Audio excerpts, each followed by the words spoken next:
Une alliance perpétuelle. Lorsque Abraham rencontre Dieu, Dieu lui promet de faire de lui une grande nation et de lui donner comme héritage la terre de Canaan. Et comme signe de cette alliance, Dieu lui demande de se faire circoncis.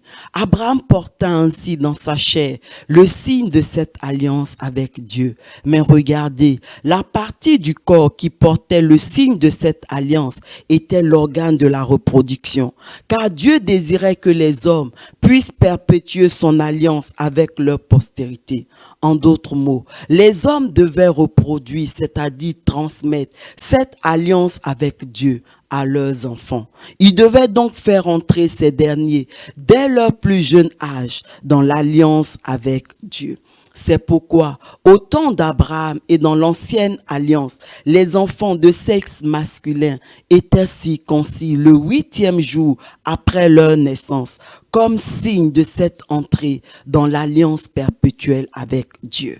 Genèse 17, verset 12. À l'âge de 8 jours, tout mâle parmi vous sera circoncis, selon vos générations, qu'il soit né dans la maison ou qu'il soit acquis à prix d'argent, de tout fils d'étranger, sans appartenir à ta race.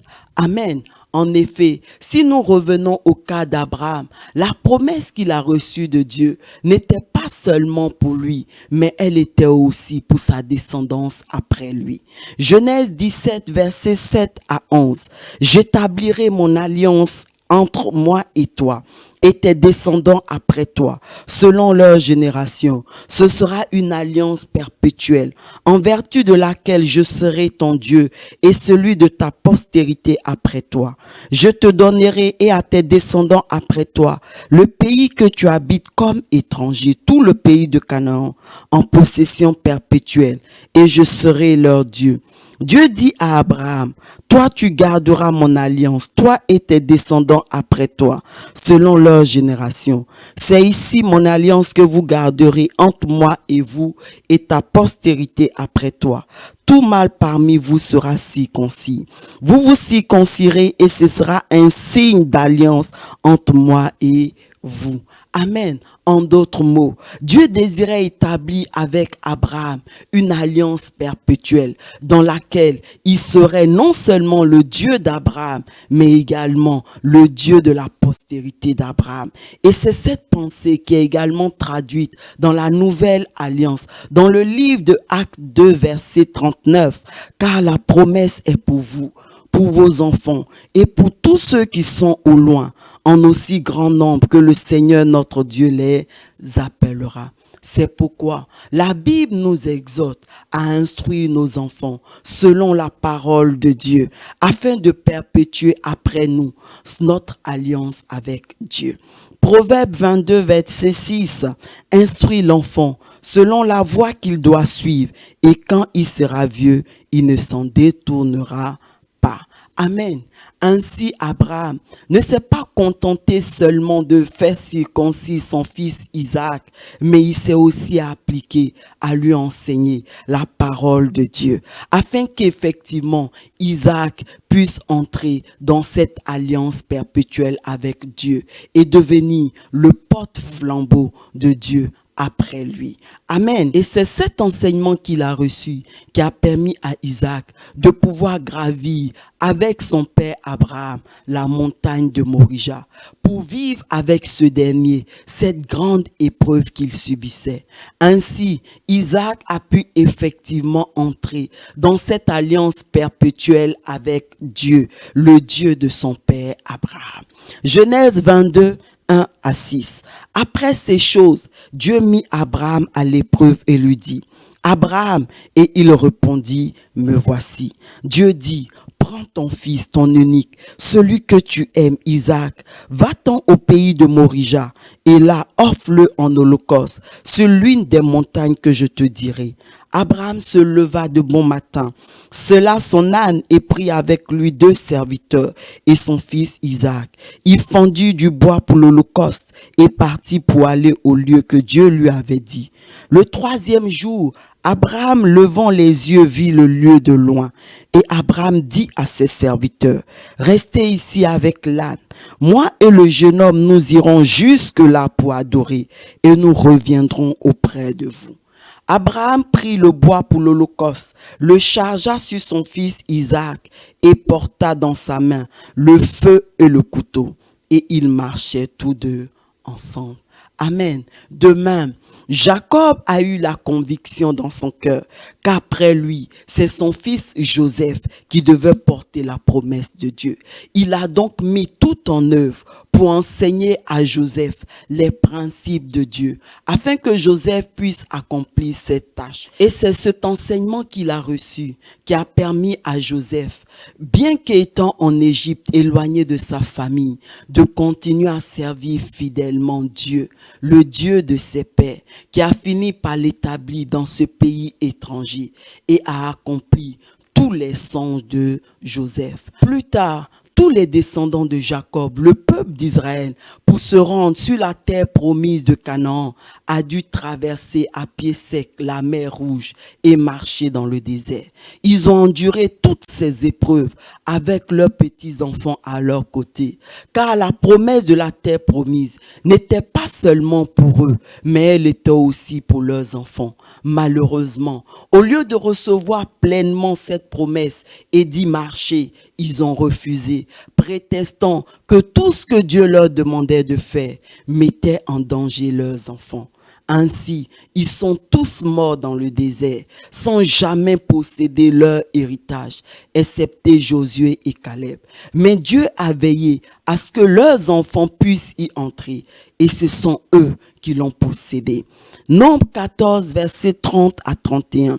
Vous n'entrerez point dans le pays que j'ai juré de vous faire habiter, excepté Caleb, fils de Jéphoné, et Josué, fils de Nun. Et vos petits-enfants dont vous avez dit, ils deviendront une proie. Je les y ferai entrer, et ils connaîtront le pays que vous avez dédaigné. Amen. On peut également prendre le cas de David. Le roi David savait que c'était son fils Salomon qui devait lui succéder et bâtir le temple de Dieu. Il a donc mis tout en œuvre afin que Salomon, malgré sa jeunesse et ses faiblesses, puisse accomplir cette mission. Il a donc enseigné à Salomon les principes de Dieu, de sorte que Salomon devienne le roi que Dieu voulait qu'il soit. Il a également donné à Salomon toutes les instructions nécessaires pour la construction du temple de Dieu, de sorte que Salomon a été en mesure de bâtir à Dieu le temple, un temple conforme à la volonté de Dieu et que Dieu lui-même a choisi pour y faire résider son nom. Ainsi, comme nous venons de le voir, tous ces patriarches ont perpétué leur alliance avec Dieu en enseignant à leurs enfants les principes et les lois de Dieu. Ils ont donc appris à leurs enfants à marcher dans la crainte et dans la connaissance de Dieu. Ils les ont ainsi placés dans une position de porte-flambeau de Dieu après eux. Ensuite, ils ont prononcé sur la vie de leurs enfants toutes les promesses qu'ils avaient eux-mêmes reçues de Dieu. Et lorsque leurs enfants, à leur tour, ont pris la décision et se sont engagés sur cette voie que leur Père leur avait indiquée, la Bible nous enseigne que Dieu lui-même s'est révélé à ses enfants pour confirmer toutes les promesses qu'ils avaient reçues dans leur vie. De même, aujourd'hui, dans la nouvelle alliance, Dieu désire également établir avec nous et nos enfants une alliance perpétuelle dans laquelle il sera non seulement notre Dieu, mais celui de nos enfants. Et pour ce faire, nous devons mettre tout en œuvre et nous investir pour conduire nos enfants à Dieu en leur enseignant la parole de Dieu dès leur plus jeune âge. L'Église elle-même doit également s'engager dans cette alliance perpétuelle en préparant dès aujourd'hui l'Église de demain. Dans ce cadre, Dieu nous a conduits depuis le début de cette année 2016 à développer Petit Enfant TV, qui est une chaîne de télévision chrétienne dédiée uniquement aux enfants, dont le but est d'enseigner la parole de Dieu aux enfants en mettant à leur disposition des ressources audiovisuelles chrétiennes aussi diversifiées qu'édifiantes, à savoir les dessins animés, les spectacles, les louanges pour enfants, les cultes d'école du dimanche. Vous pouvez donc nous rejoindre sur notre site Petit Enfant TV qui s'affiche maintenant au bas de votre écran. Nous avons également notre page Facebook et une page YouTube. Et vous avez la possibilité de pouvoir partager tous ces liens afin que d'autres enfants, un plus grand nombre d'enfants de partout dans le monde soient gagnés à Jésus. Souvenez-vous, notre responsabilité en tant que parents, c'est de conduire nos enfants à Jésus. Si tu le désires, tu peux maintenant faire avec moi cette prière. Seigneur, merci pour cette grâce que tu nous fais d'être des parents. Aide-nous à enseigner nos enfants pour en faire tes serviteurs et tes servantes. Et que chacune de nos décisions et de nos choix pour eux s'inscrivent dans ce but afin que tu établisses également avec nous et nos enfants une alliance perpétuelle.